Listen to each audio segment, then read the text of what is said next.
Hello everyone and welcome back to the Business of Football podcast for another very special guest episode. Now firstly, I just wanted to say a massive thank you once again for all the support recently on the podcast episodes. It's such an honor to be able to speak to people and to hopefully give you guys the information that you need and just general nice conversations with some truly fascinating people. And this episode is no different.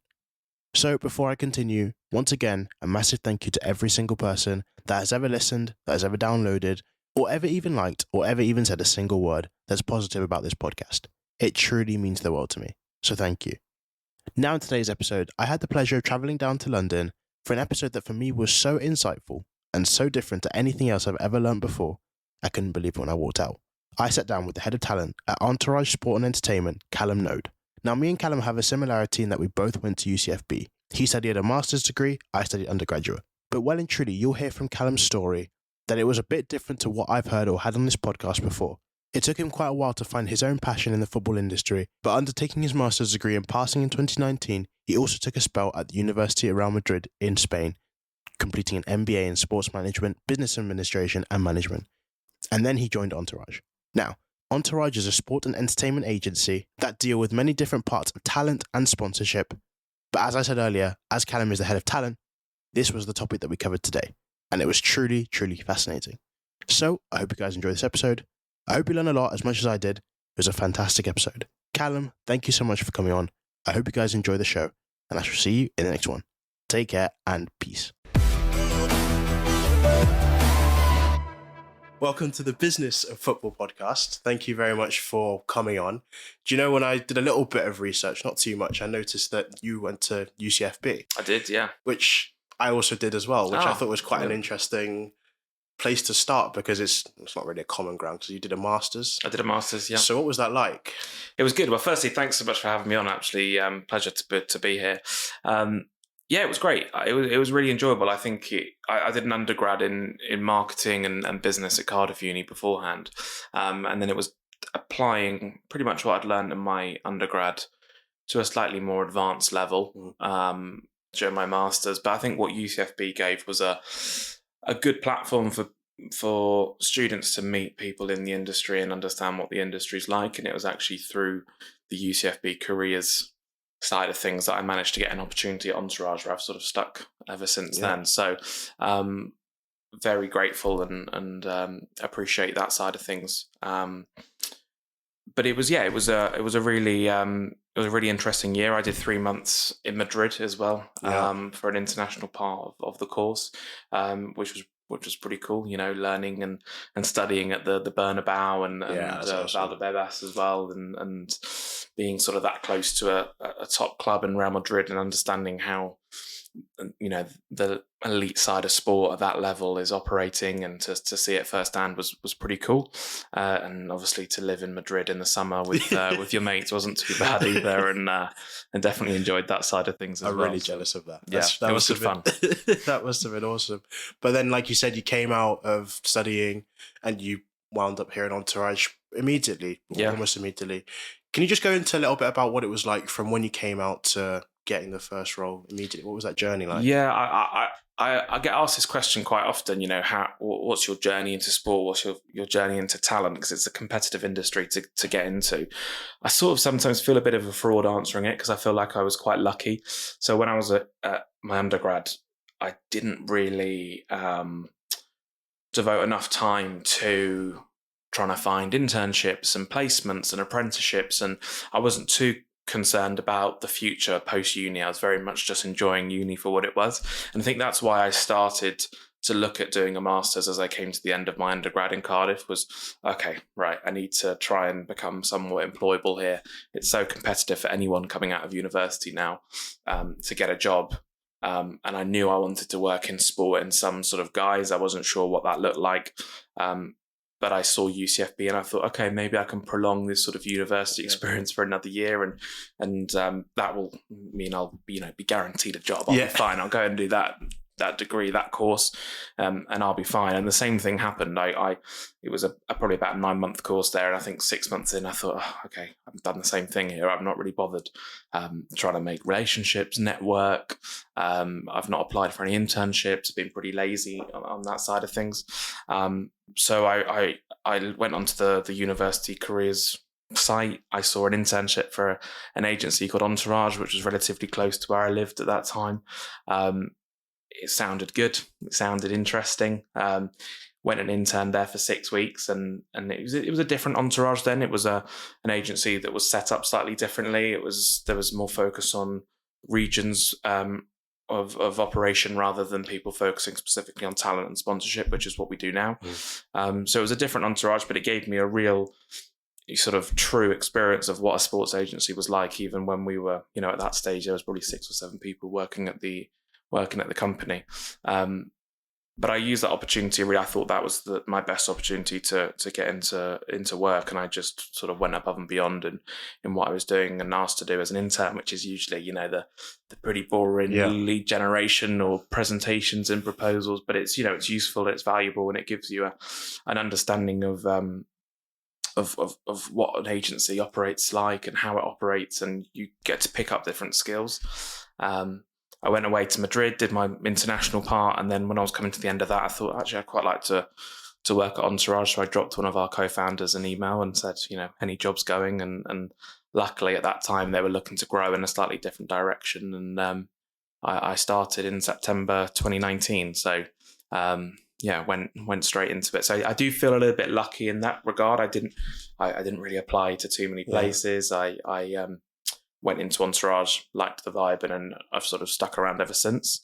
But I'm not sure I would have done it any other way. It's given me a really good education as I've been able to grow with the agency. I started Entourage, there was maybe 7 or 8 people in a smaller office, and now we're a team of 35 of offices around the world. And I started, I didn't even know what talent was. I didn't know what talent meant. I had no idea.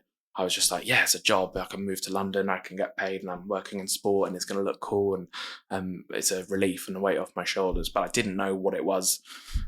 Didn't know anything about it. I'd like to think that I know a little bit more about it now, but I don't know. Some people might say differently, but certainly working at a smaller agency to start with, or an agency which there was less people there, and you were exposed to so much more from a very early stage, I think has been really beneficial for me.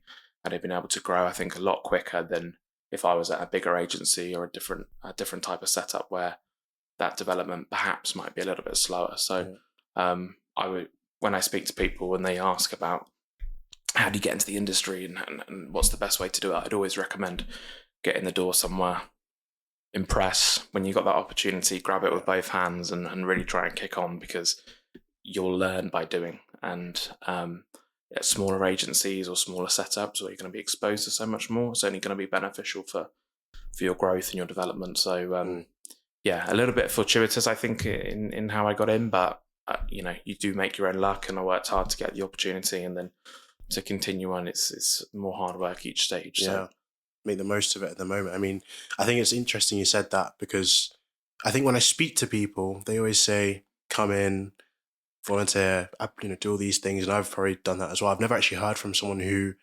realized at a certain point, okay, I've got to put my foot down now and really get into it. And do you think that because you had that realization, once you got here, it just made you realize this is I've got to make every single day count? I think so. I think it's always been within my nature, I think, to always take an opportunity and maximize it to the fullest. I think it's sometimes surprising when we have younger people come into the agency and they intern with us or do some work experience placements, how they sometimes see that actually getting that opportunity, that's where the hard work stops. And this is such a competitive industry, whether that's a good thing or a bad thing, but you need that the hard work starts when you get in the door and you get that opportunity. It doesn't stop when you go, okay, I'm in, I've got a seat. And I think sometimes people are happy just to go, oh, I've interned here, I've got a bit of experience at this place, I can put it on my LinkedIn, I can move on to something else.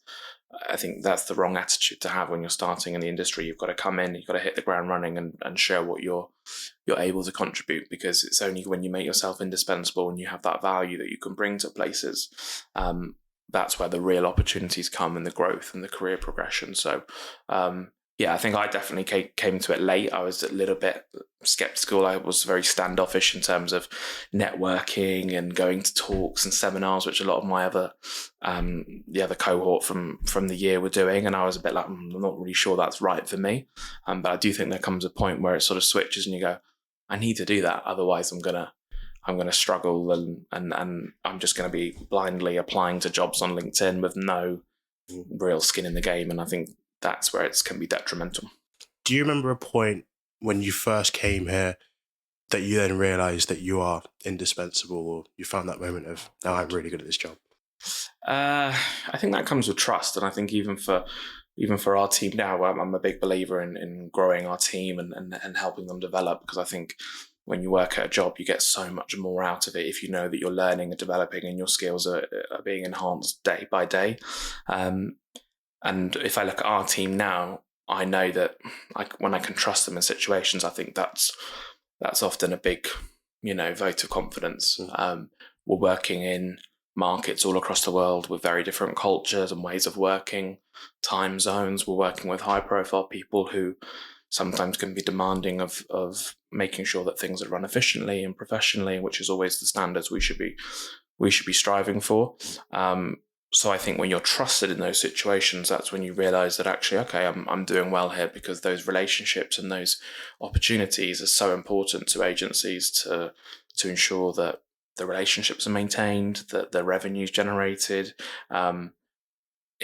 If that person wasn't right to deliver that opportunity, then it could be detrimental. So I think that comes with trust. I think that when you realize your value, I think when you're trusted in situations, you go, okay, this is, I'm doing something right here. I'm progressing. If you, I think trust is probably where you start to realize what I'm doing is doing something right. But I've been very lucky. I mean, the people I've been worked with at Entourage that have been senior to me have always promoted my own development and my own sort of career progression all the way through, and they've given me so many opportunities. So incredibly grateful for that trust and that continued trust, and I'm hopeful to sort of pass that on to our team now, to make sure that everyone can be in a better position every year and can learn while they do what they like doing, hopefully. Final question about the beginning. What was the biggest lesson that you learned about yourself when you were going through the first 2-3 years here at Entourage? Well, I started in September 2019, so it was the first sort of career job I'd had. I'd worked at a supermarket on my gap year, but other than that, I hadn't really had any experience of working in an office environment, in a corporate environment. So you come into it, and there's so many things now that I would consider as sort of bare basics, and like the complete sort of easy things to do, and like the ways to respond to emails and how to approach things. And those are those sort of skills which you don't really learn at school. You don't really learn unless you've had experience in these sort of corporate environments. So it's a fast education for sure. And then sometimes when I'm searching for an email, and Outlook always seems to bring up the email that you don't need, and it's from like 2019. I read the emails I've sent and I go, oh my goodness, I would never say that sort of thing now. Like what that, it sort of cringes me to see it. So you definitely learn that sort of way of working quite quickly.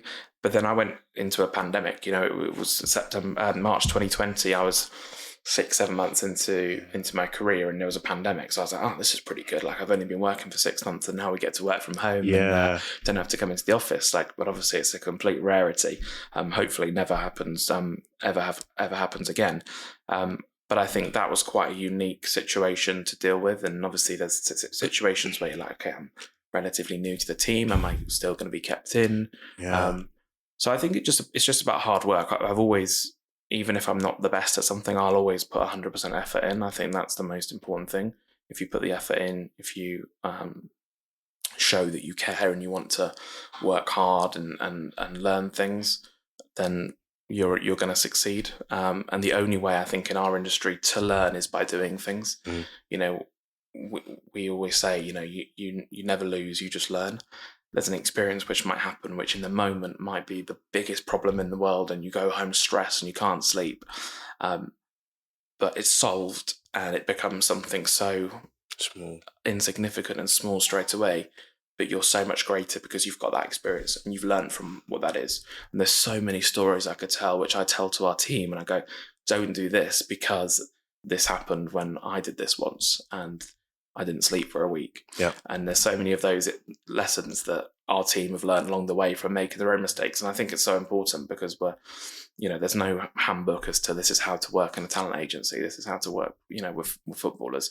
No one's telling you exactly how to do it. You only learn by the experiences that you've gained along the way. So I think hard work, make mistakes, don't be scared to make mistakes, and sort of work harder than anyone else, because certainly in football, certainly in talent, there's a huge long queue of people behind that are waiting for opportunities and want opportunities. And if you're not up to scratch, there's 20 people that would happily take your role. So work hard, make those mistakes, but never make them twice. I think that's that's the advice. This is probably one of the most unique podcasts I think I've done, because whenever I reach out to someone or they reach out, I know a little bit about the niche in the industry, whatever they're doing. Talent, I know obviously there's an element, but I don't know anything about it. So I'm a novice in this situation. Talk to me about talent. Yeah, so Entourage, we're a sports marketing agency that does two really main things, sponsorship and talent. Our sponsorship team work with rights holders across all sports, but predominantly football, and they are working with them to monetize the assets that they've got. So they'll be working with Juventus or Napoli, and Napoli might say, we've got a front and shirt partner, and our sponsorship team will go and find the brands that work for that opportunity and deliver a partnership, or vice versa. They might be working on behalf of the brand, and the brand might say, we'd love to work in Italian football, and they'd match up an opportunity. That's a separate department. I don't know much about it, but they do a lot of partnerships across Europe and football and basketball and Formula One, and are very successful at that. The other half of what we do at Entourage is talent. And again, there we work in two main ways. We have a representation side, which is when we exclusively manage commercial interests of around 20 talent. Our sort of niche within Entourage is working with players who are approaching the end of their careers or have retired.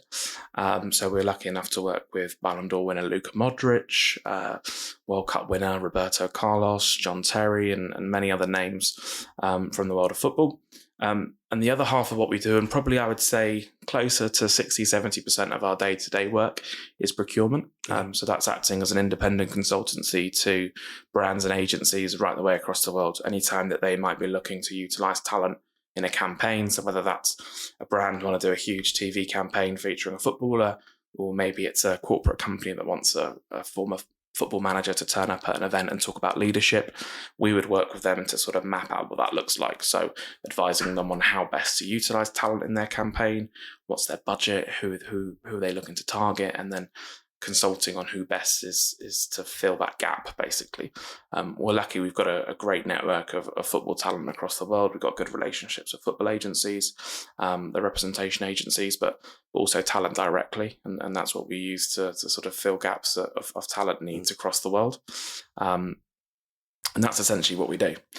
We don't do football transfers, technically, within our in the talent side of things. We have a football side at Entourage, which is sort of in its infancy, but working with some really, high potential young players, which is really exciting to see.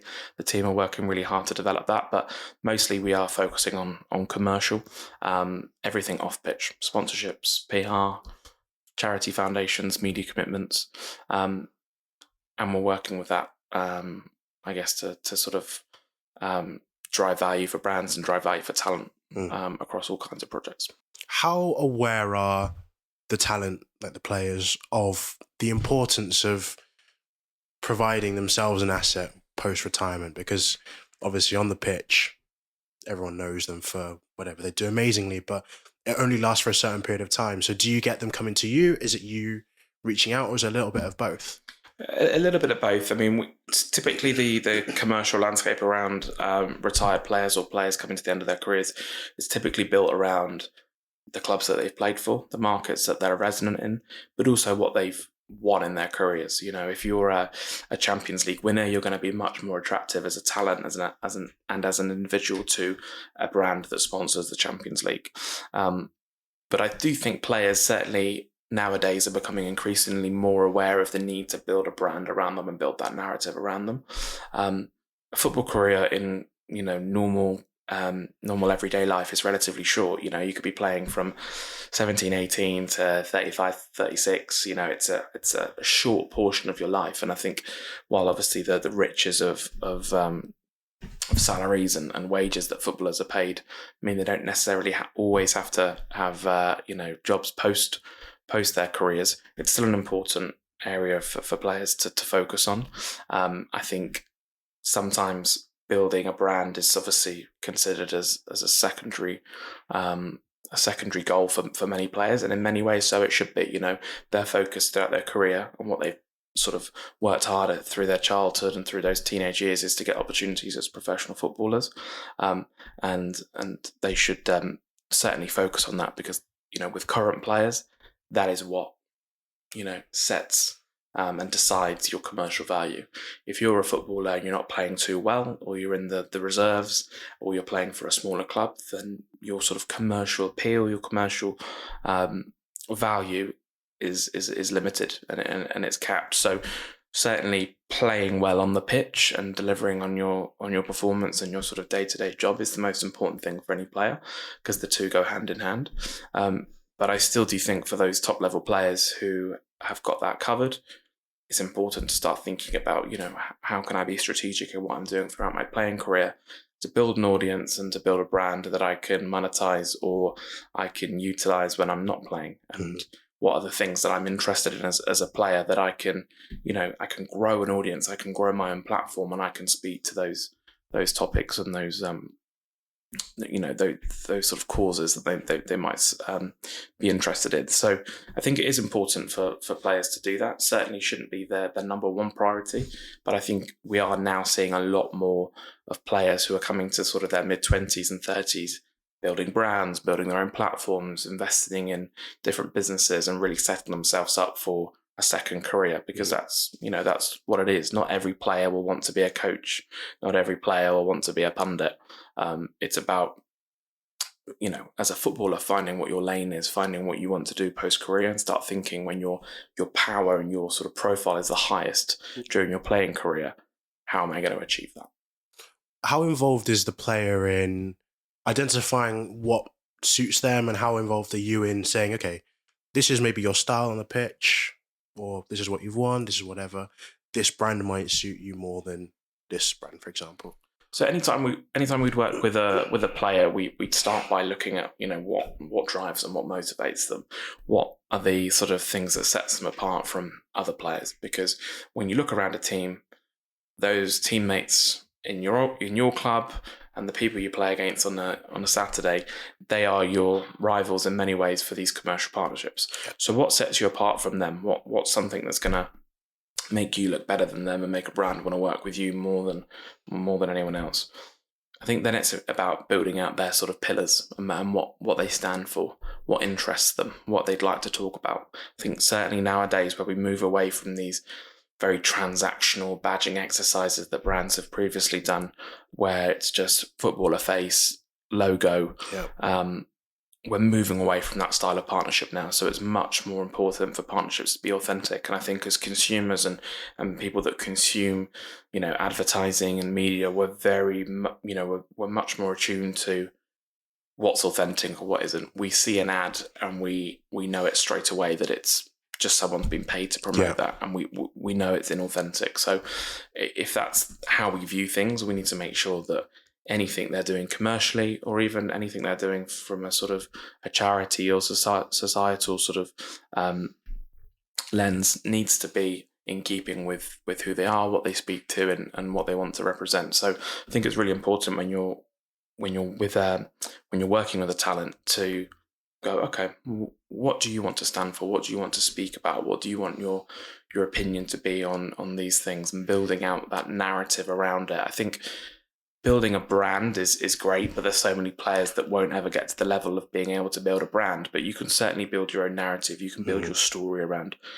talent, and that's what brands nowadays want to buy into. I think as we just said, moving away from that transactional relationship, how as a brand can I add myself to this narrative, to this cause, to this opinion that this talent is speaking about, and that I think that's more important nowadays than just cash grabs and transactional relationships, which people just see straight through. I think because of social media, when I see an advert, and it is one of those situations where the person is just not very interested, the first thing I'll always look at is the comments, and the comments just like that saying cash grab. And I think especially now that so much of advertised content exists on social media, you get that reaction real time. With a billboard of a TV campaign, you don't get feedback straight away. You don't know what other people are thinking of it. Whereas with a social post or a tweet or an Instagram story or an Instagram post, you can see how people react to it. You can see the sort of opinion I think that as a user you should take.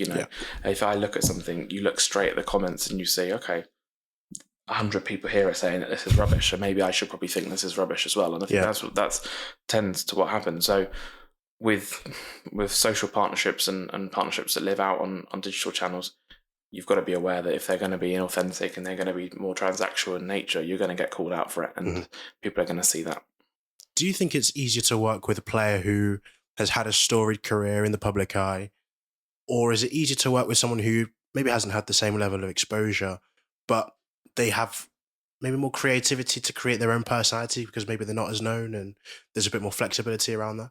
I think there's certainly value in utilising your playing career to build your audience. I think it's harder to go from a sort of, a standing start when you've retired or you're coming to the end of your career and you're not necessarily at the club that's got the most followers and you're not necessarily on Sky Sports every week. And I think that's the time where you want to try and start building out your narrative and building out your audience.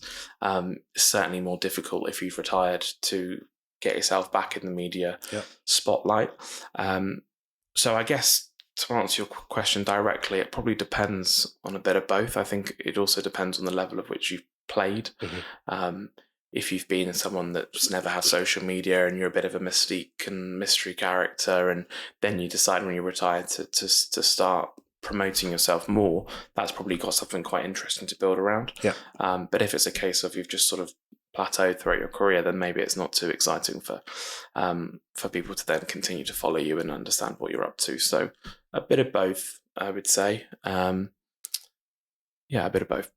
Do you get passion projects where a player will come to you and you're like, okay, this person clearly is so invested in one situation, but maybe it doesn't necessarily align with who they are or their career particularly?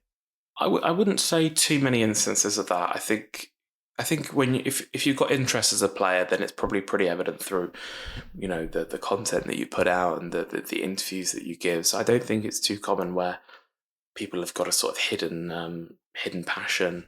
Maybe as we sort of move more towards, footballers and talent, young talent being media trained and their social media is being managed for them by different people, and maybe we start to lose that sort of inauthenticity about what they're talking about. I know people have spoken about it recently about younger players becoming robots, but I think that a lot of that comes from the fact that they're exposed to such a huge audience of people criticizing them and praising them, simultaneously from such a young age. I understand why players and talent become guarded, and they don't want to let their sort of their true selves to be completely, out there in the public eye. But I think it's less common, if they've got something they stand for. Typically, I think people will make that clear and showcase it. Yeah. When working, what does Entourage do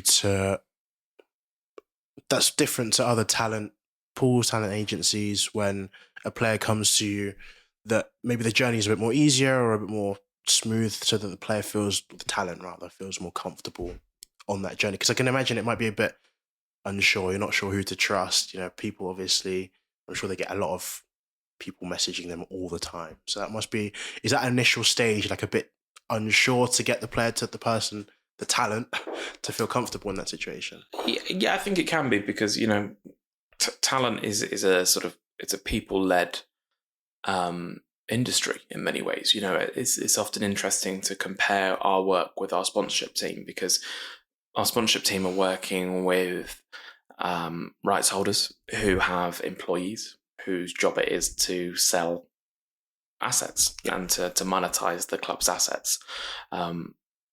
They're also working with people at brands whose job it is to find assets to buy and to partner with.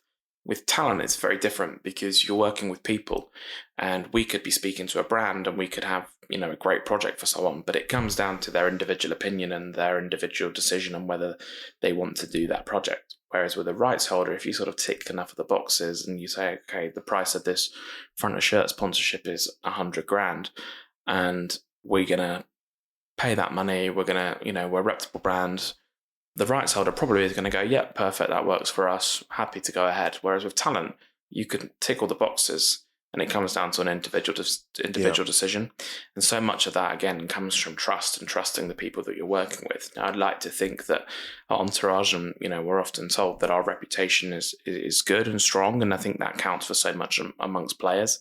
We have a lot of people we work with that often say, if a project comes from Entourage, we'll always look at it and probably do it, because they trust that it's been developed and it's credible and it's serious. And we don't take things to talent and work on projects which aren't that way. Mm-hmm.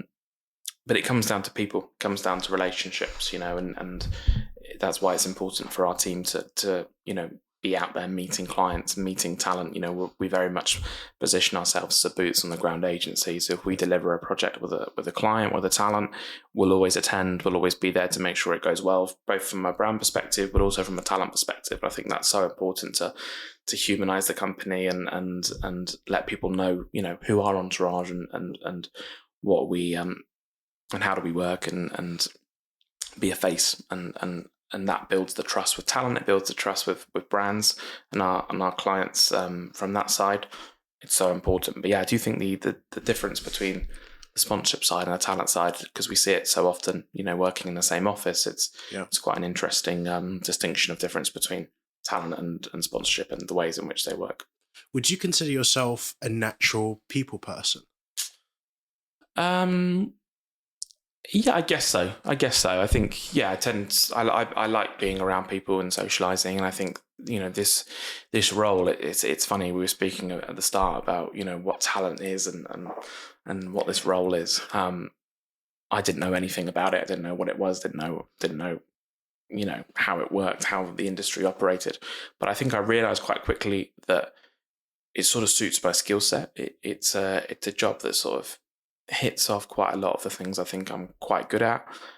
You've got an opportunity to be creative. You've got an opportunity to be analytical, research, to pitch, to propose, to negotiate, to manage, to be, methodical and make sure everything goes right. But you've also got the opportunity to be creative and come up with loads of ideas that you think maybe a brand or a talent might want to do or start working in. So it's sort of, it ticks quite a few boxes. I think it's a job, so many people say, oh, every day's different at my job, or, no 2 days are the same. But at Entourage, truly, that is really the case. We switch between so many different hats all the time. One time we could be phoning up a Ballon d'Or winning footballer. The next time we could be speaking to, a brand in, South Africa about doing a partnership for a rapper or something. It's completely that every conversation and every bit of work we work on is different, which is exciting. I think that's what you want when you're working somewhere. So yeah, am I a people person? I hope so. I think you are. I definitely think so. And I mean, the reason I kind of asked is also because when you bring someone through into your team, I imagine, if someone's not naturally a people person, can they grow into the role of becoming a people person when they're talking to people and become more comfortable with that environment? I think you can to a certain extent. I think confidence plays a lot into that. When you come into the industry, there's people that have been working in the industry for a long time, and you need to understand quite early on, when to speak and what to say and when does my opinion matter. I think that's an important thing to learn. But that comes also with confidence. When you start to become more capable in something, your confidence grows. So often, when we come to recruit people to join our team, it's quite difficult because what we do here at Entourage is quite nuanced, it's quite niche.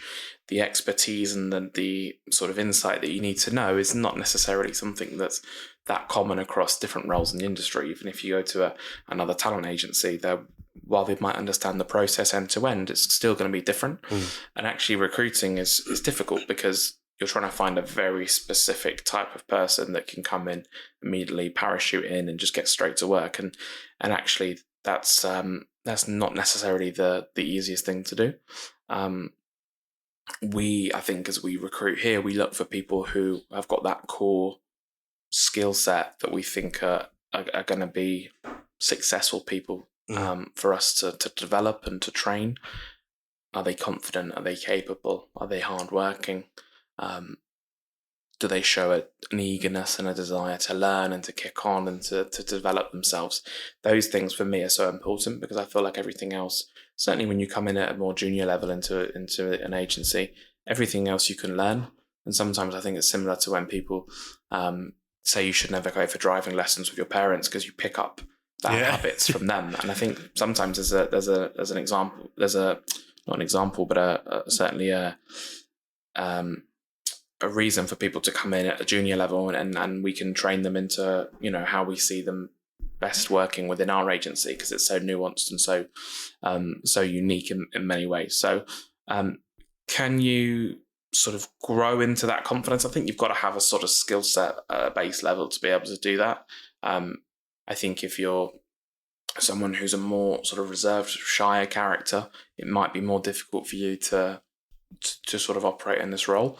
But if you've got people skills and you're capable and you're driven and you want to succeed and learn, the most of the other stuff, certainly at a junior level, is stuff that you can learn and pick up. And if you've got that core sort of skill set to begin with, then you'll pick that up quite quickly. I mean, you've been here effectively, I guess, since the beginning of this new rise of women's sports. I'd say 2019 World Cup obviously was a big moment, but especially after the Euros here the first time round, it seemed to explode everything. Yeah. I mean, do you work with talent in that department, and are they more also aware of what's going on in terms of post-career? I need something else, but also at the same time, the traction in the game is growing massively. Yeah, absolutely. I think we still see now that the commercial side of women's football isn't as developed, necessarily as to where it should be. We've done many campaigns on the procurement side within women's football, and if we were to do those same campaigns in the men's game, the budgets would have to be 2, 3, 4 times what they are. So we're definitely not seeing an equality on that side of things.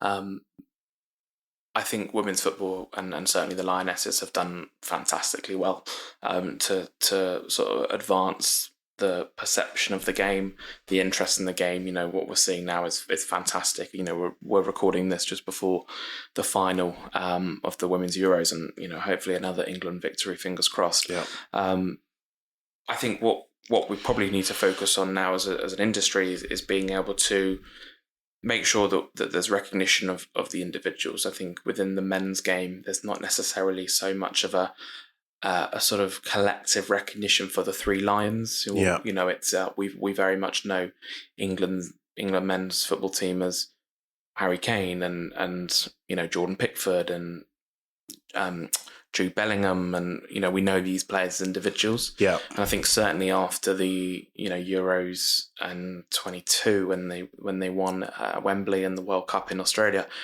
there's certainly much more of a, and we saw it from brands and agencies where it's like, we want to work with a Lioness, we want to work with the Lionesses, and it's like, okay, well there's 23 in the squad. Yeah. So which one do you want to work with? There's also 30, 40 other English players that aren't in the squad. Do you want to work with them, or do you just want to work with a Lioness? And I think we need to sort of work on building out that individual recognition for the Lionesses, because as we've spoken about before, they've all got different stories, different interests. Lauren Hemp and Kira Walsh might not have the same values. They might not have the same audience. They might speak to different things and speak to different people. And, what does Hannah Hampton stand for that Mary Epps didn't, and vice versa. So I think it's important as an industry that we continue to prioritise, celebrating women's footballers as individuals, and rather than just saying, we want to out lionesses, we want to do something in the women's game. It's about recognizing the individuals behind that and celebrating them as who they are. I also think it's women's sport sometimes, because of the unbelievable growth, which has been fueled, almost certainly by that huge support from women's football fans who are so energetic and engaged with the sport and have really helped grow it.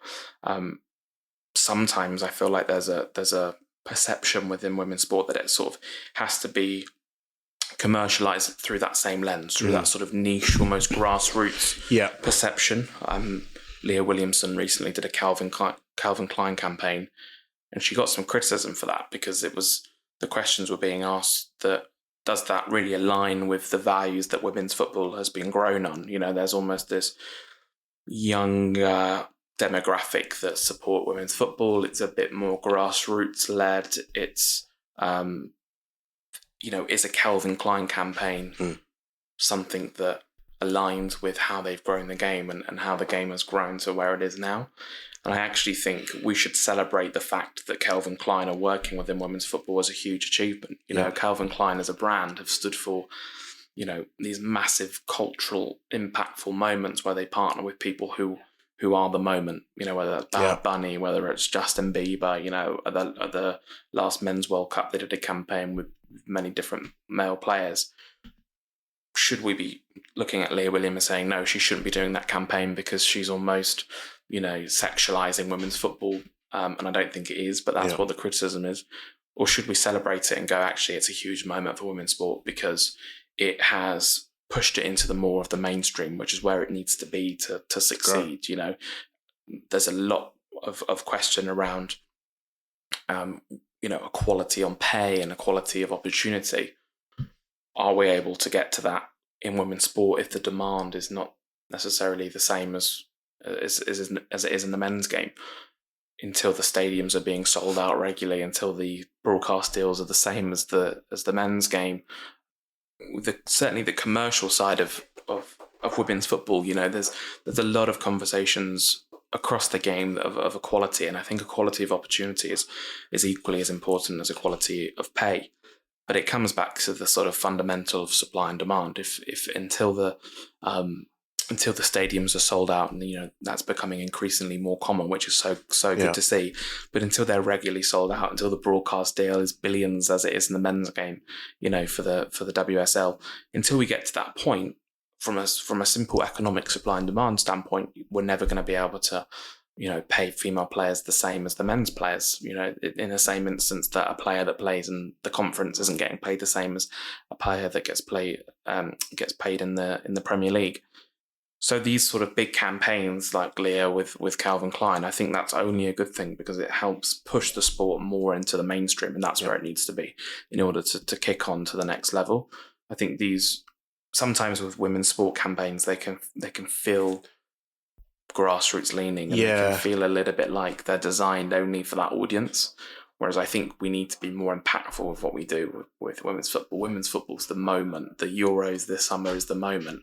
How can we push that into the mainstream? That needs to be bold ideas, big campaigns, backed by these big brands.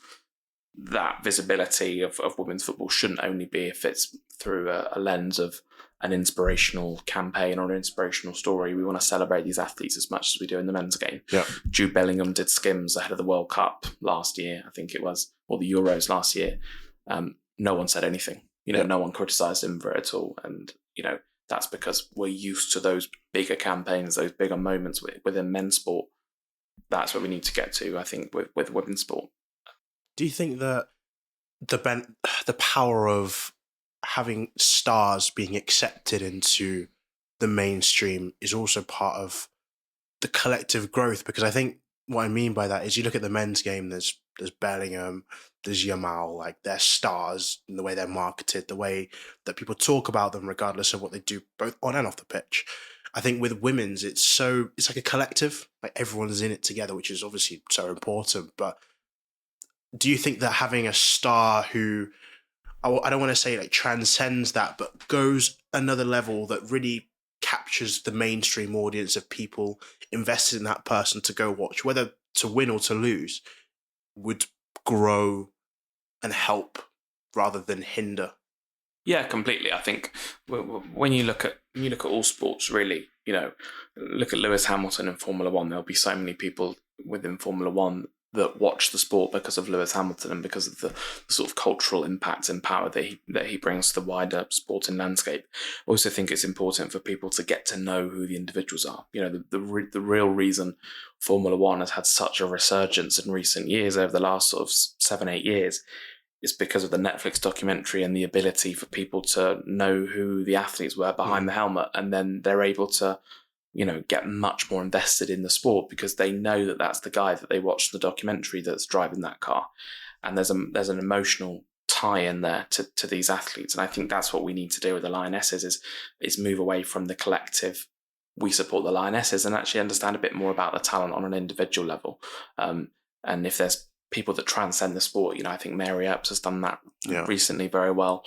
Certainly Leah Williamson, people are aware of, but, are people as aware of Alex Greenwood and Jess Carter and Kira Walsh, even Georgia Stanway, Lauren Hemp, who, one of the best players in the world?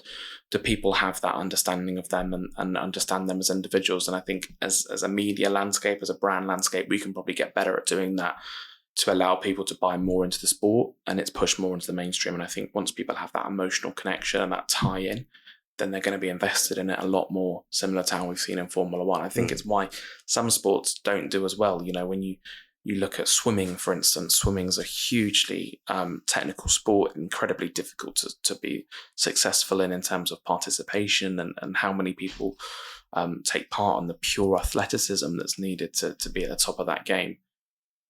But you're in a swimming pool of 8 people in 8 lanes wearing a hat and goggles, and people don't know who you are. And if we don't give a platform for people to learn who Adam Peaty is, and we don't give an opportunity for people to get to know the athletes, you're never going to have people interested in watching the sport because there's no real trade-off there for you. If there was a Netflix documentary about swimming, I imagine a lot more people would be interested in swimming. So I think across the board, it's probably a wise idea for us to get to know these individuals more, because then we can get more vested into the sports themselves. And once there's that interest and once there's that connection, then there's a lot more buy-in and a lot more, attendances will go up and people will watch it more on television. But I think certainly with the Lionesses now, we're more in a position where it's a collective rather than individual, with some great exemptions to that. Yeah. But do you see a change by the players themselves, maybe to realise also, okay, like I'm part of the Lionesses, but I am myself. I'm Leah Williams. I'm Lesia Russo, and I want to have my own story. I want people to know. Actually, I want people to know more about who I am, what I bring on the pitch, but also off the pitch as well. Yeah, definitely, and I think that's where a really good management can help you succeed. It's, as we were saying earlier, focusing on your playing career is the most important thing, and that's what I'm sure every single person within women's football or men's football was thinking at the time. We should focus on our professional careers and succeeding as to the best we can. But having a management team or representation behind you that can also focus on building out who you are and making sure that people are aware of you as an individual is equally as important. I think that's where you see people like Leah Williamson, Alessia Russo and Mary Earps have done really well in building out that exposure and that sort of presence across media and across brand work. But equally, you have to have the platforms to be able to speak out on. I'm sure if you look at the viewing figures for the women's Euros, they're probably 5-6 million people probably watching it. The BBC also show NWSL, WSL. They probably show the Women's FA Cup as well on free-to-air channels. The viewing figures for that, I'm sure, will be much lower. Why is that? Because it's the same players, it's the same competition. Maybe the competition is actually stronger because you've got a mix. Club football tends to always be stronger than international. So why is it that people aren't as connected to it? Is it the platform we build for the international tournaments different to the club? So I think that's important. But building out your individual profile is a smart thing to do as a current athlete, a current talent. but ultimately you've got to focus on your professional commitments first and foremost. Yeah. Do you think there's a more dynamic way for talent to build their brand compared to maybe 5, 10, 15 years ago? And from the perspective of the talent themselves, but also from the perspective of the brand looking to identify talent to represent or promote or whatever it is, get that person in front of their product? I certainly think it's easier nowadays for people to be able to build out their own brands, because ultimately social media drives so much of that. Beforehand, you're waiting on a platform, you're waiting for somewhere where you can put your story. If I'm a footballer playing, even up to sort of 2006, 2007, how do I tell people that I'm interested in X? How do I, let people know I'm interested in Y? It's very difficult to communicate that. Whereas nowadays, if I'm got a mobile phone with a camera on it and a social media account, I can tell whatever story I want to tell. And I think that then enables people and talent to build up partnerships that they're interested in, that are authentic to them.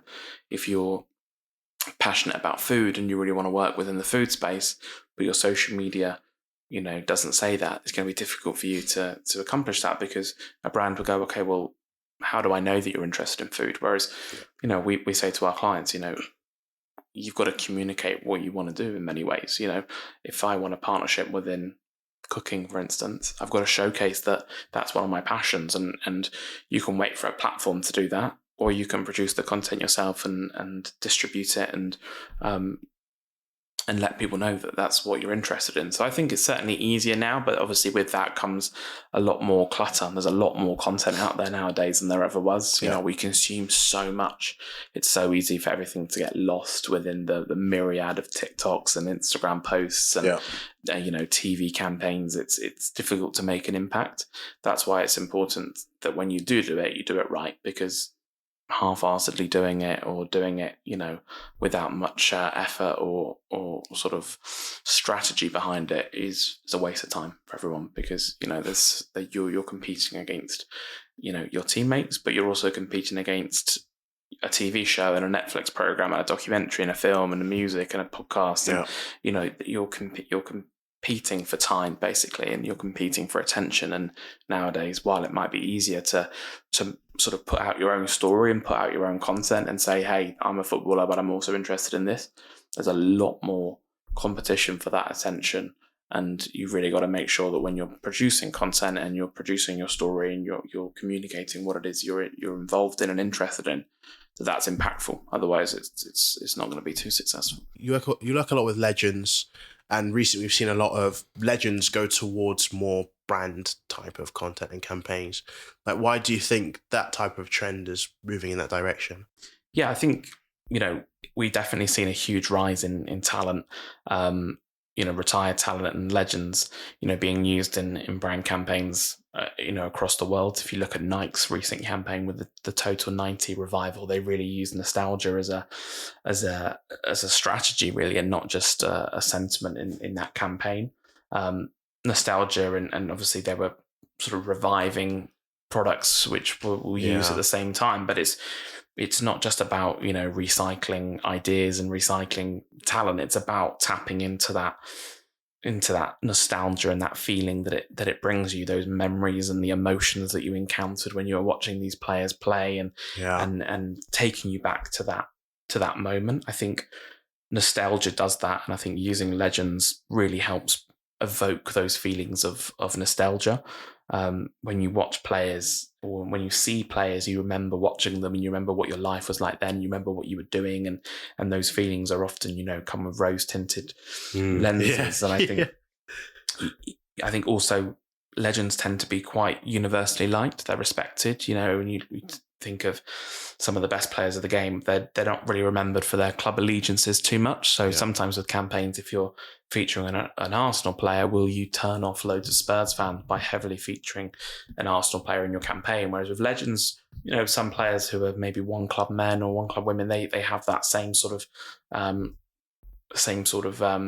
allegiances, pretty nailed to the mast. But typically with legends, you remember them as being the icons of the game and bringing so many great memories through their playing career. So you don't have that they don't have that as much. And for fans and for consumers who are looking at these campaigns, they don't necessarily just remember them as players. They remember who they were as individuals, and they remember the feelings that they sort of stirred when you see them in campaigns. So I think those strategies that the likes of Nike are using legends in their campaigns, it's a clever strategy because it's tapping into feelings and tapping into memories that their consumers and their fans of the brand will have, and they're not just selling that idea of this is an old player wearing an old product. They're selling an idea of these are feelings that you come back. Exactly. Yeah. The one that I remember that like just screams out to me immediately is I think it was the last World Cup 2022 in Qatar,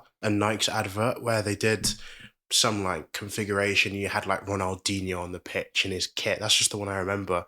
And I think when I first watched it, I was like, oh, I'm not sure. But then I watched it again and I was like, do you know what? That's so cool. And just seeing Ronaldinho, I was too young when he was in his prime, but I watched when I was young, like all the YouTube clips of Ronaldinho, and I fell in love with just the talent.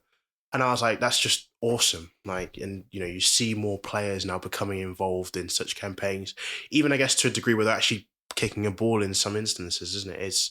It's the emotion. I think football is such an emotive industry. You can if you can tap into it, especially with legends, like you said, then it's, I don't want to say it's easier, but it's just paying respect, paying homage to not just the players at that time, but also the fans at that time and what they were watching. Completely. And these legends, they have huge commercial value still to this day. It's not as if they retire and they become irrelevant overnight. They've still got incredible social audiences. They've got incredible recognition. I would argue that many of the former players of yesterday's generation probably have stronger profile and value than many of the players of this generation. We're moving into an era now. I think certainly the last few years, if you take Messi and Ronaldo aside, has there really been that true superstar? And I think if you look back to our generation, or the generation before of players, there's so many top players which still resonate to this day. So it'd be interesting to see who the legends are in 10 years' time and who's considered that. Yeah, no, absolutely. And I guess like to round up and finish off then, like when it comes to back to you, in this role, like what's been the most enjoyable thing you've done and like the hardest thing you've done specifically since being in talent, this role that you're in now? Well, it's quite interesting. We were speaking earlier, weren't we, that sometimes there's projects which for 5 minutes, 10 minutes a day can feel like the biggest stress, and then you sort of forget all about them the week later. And I think that's fairly common. We've been fortunate to work on some fantastic projects. We did an amazing project around the Women's World Cup last year or 2 years ago with Spotify, which was great with our partners at Football Co, which was a fantastic project to deliver. We worked with 25 competing players to produce a playlist of songs, and which was amplified with social posts and self-film content, which was amazing. I mean, it was pretty difficult to pull off because the time frame was quite tight, and we were working with players on every time zone across the world, leading into a World Cup that was a few days away. So it was pretty difficult to execute with commercial blackouts and time zones and lots of people involved. But that was really great to deliver. And we also did a project last October in Korea, which was the Next on Icons match in partnership with Shoot for Love. So Shoot for Love are a Korean media channel, and they produced really cool content with footballers on their YouTube. I would implore everyone to have a look at it because it's really cool stuff. And they did a Legends match with Nexon, who are the promoters and producers of the EA games, the formerly FIFA games, the FC games in Korea, and they basically brought to life the ultimate team, I guess, aspect of the game, and they invited all these icons who were part of the game to come and play a real life match in Korea, in Seoul. We've done a lot of Legends matches, and typically those tend to be a real sort of array of talent. There's usually one or two bigger names, and it sort of fades down.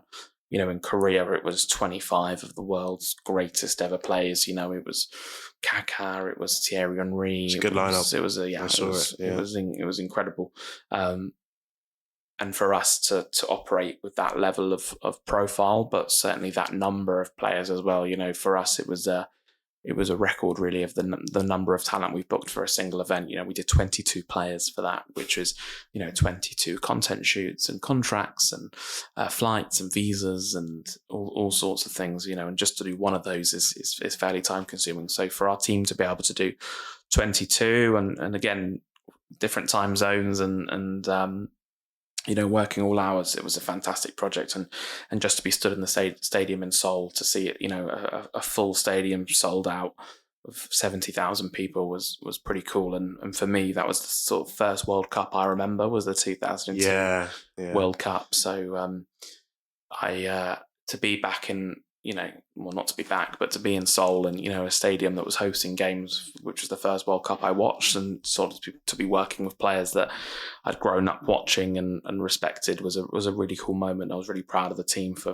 pulling it off. I mean, we worked tirelessly on that project, and it was just fantastic to see it come to life. And it was, the teams in Korea worked around the clock as well. I mean, it was a really professionally run event, and certainly one of the greatest things we've ever done, and we're doing it again this year, which is exciting as well. So cool. In September we're repeating the feat. Hopefully it will go as smoothly and as successfully. But we're very lucky at Entourage. We work on some really cool projects all across the world.